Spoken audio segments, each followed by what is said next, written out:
ప్రధాని మోదీ మాట్లాడుతున్నారు లైవ్ లో చూద్దాం।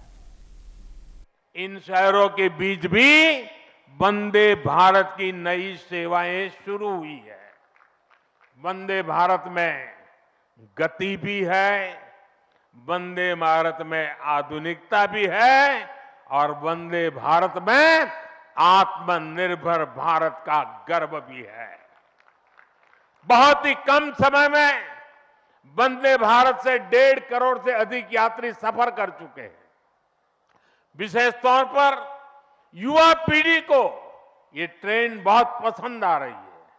साथियों, हमारे देश में प्राचीन काल से ही तीर्थ यात्राओं का अपना महत्व रहा है, अपना गौरवशाली इतिहास रहा है।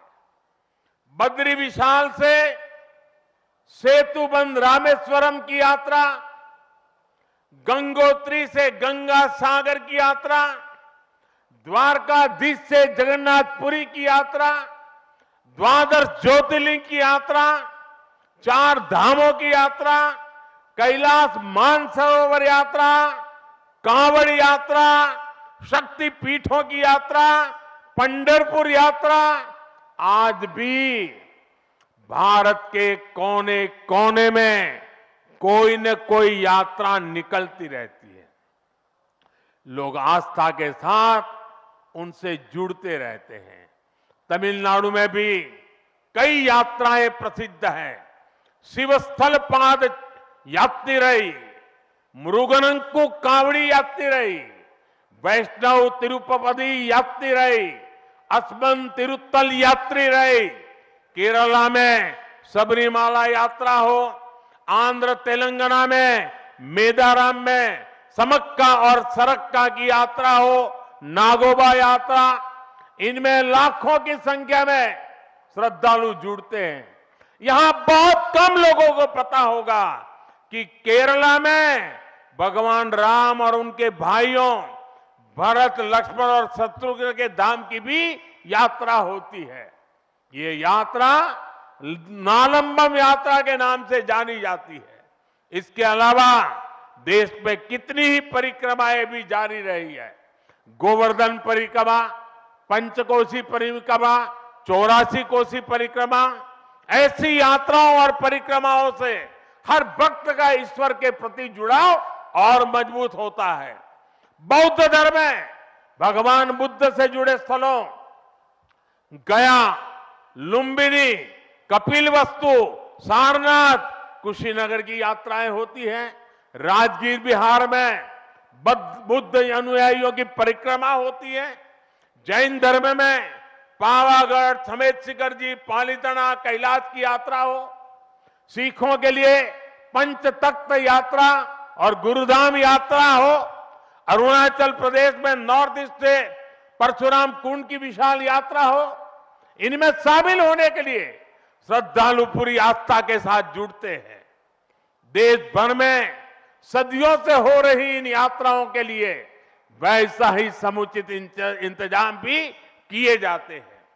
अब अयोध्या में हो रहे ये निर्माण कार्य यहां आने वाले हर राम भक्त के लिए अयोध्या धाम की यात्रा को, भगवान के दर्शन को और आसान बनाएंगे।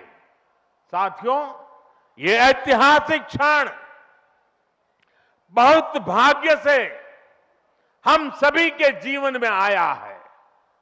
हमें देश के लिए नव संकल्प लेना है, खुद को नई ऊर्जा से भरना है। इसके लिए 22 जनवरी को आप सभी अपने घरों में, मैं पूरे देश के 140 करोड़ देशवासियों को अयोध्या की इस पवित्र भूमि से प्रार्थना कर रहा हूं। अयोध्या की प्रभु राम की नगरी से प्रार्थना कर रहा हूं। मैं 140 करोड़ देशवासियों को हाथ जोड़ करके प्रार्थना कर रहा हूं कि आप 22 जनवरी को जब अयोध्या में प्रभु राम विराजमान हो, अपने घरों में भी श्री राम ज्योति जलाएं, दीपावली मनाएं। 22 जनवरी की शाम पूरे हिंदुस्तान में जगमग जगमग होनी चाहिए।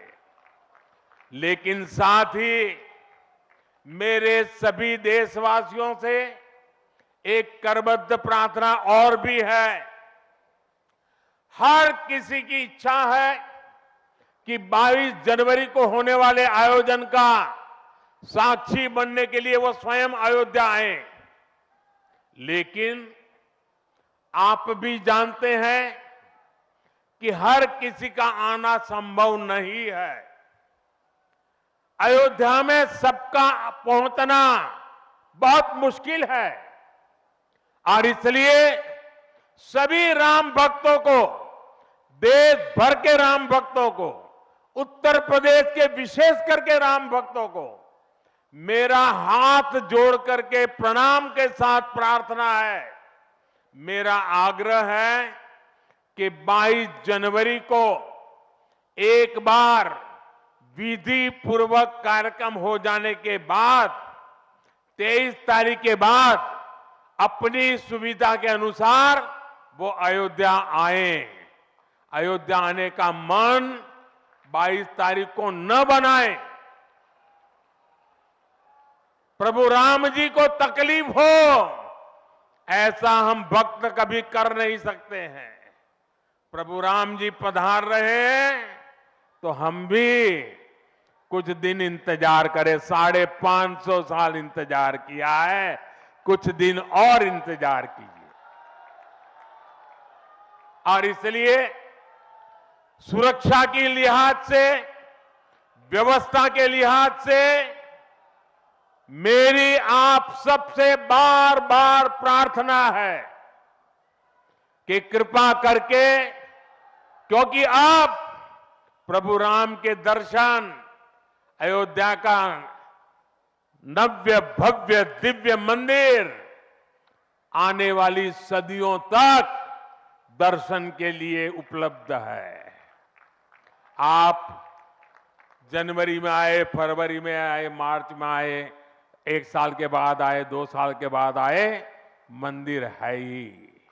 और इसलिए 22 जनवरी को यहां पहुंचने के लिए भीड़भाड़ करने से आप बचिए, ताकि यहां जो व्यवस्था है, मंदिर के जो व्यवस्थापक लोग हैं, मंदिर का जो ट्रस्ट है, हमें इतना पवित्र काम उन्होंने किया है, इतनी मेहनत करके किया है, पिछले 3-4 साल से दिन रात काम किया है, उनको हमारी तरफ से कोई तकलीफ नहीं होनी चाहिए।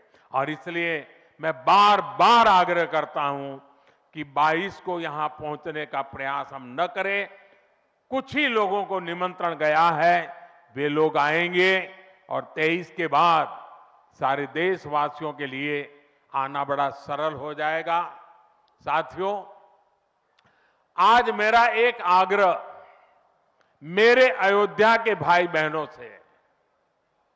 आपको देश और दुनिया के अनगिनत अतिथियों के लिए तैयार होना है।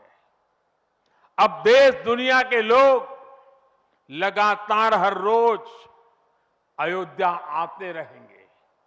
लाखों की तादाद में लोग आने वाले हैं, अपनी अपनी सुविधा से आएंगे। कोई 1 साल में आएगा, 2 साल में आएगा, 10 साल में आएगा, लेकिन लाखों लोग आएंगे।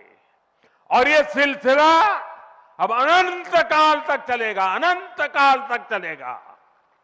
इसलिए अयोध्या वासियों को, आपको भी एक संकल्प लेना है, और ये संकल्प है अयोध्या नगर को भारत का सबसे स्वच्छ शहर बनाने का। ये स्वच्छ अयोध्या, ये अयोध्या वासियों की जिम्मेदारी है, और इसके लिए हमें मिलकर हर कदम उठाना है। मैं आज देश के सभी तीर्थ क्षेत्रों और मंदिरों से अपना आग्रह दोहराऊंगा।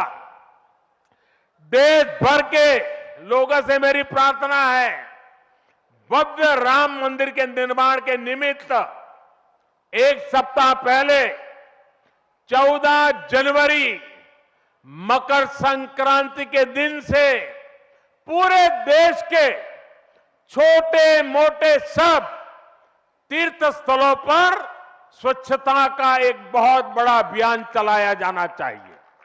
हर मंदिर, हिंदुस्तान के हर कोने में हमें उसकी सफाई का अभियान मकर संक्रांति 14 जनवरी से 22 जनवरी तक हमें चलाना चाहिए। प्रभु राम पूरे देश के हैं और प्रभु राम जी जब आ रहे हैं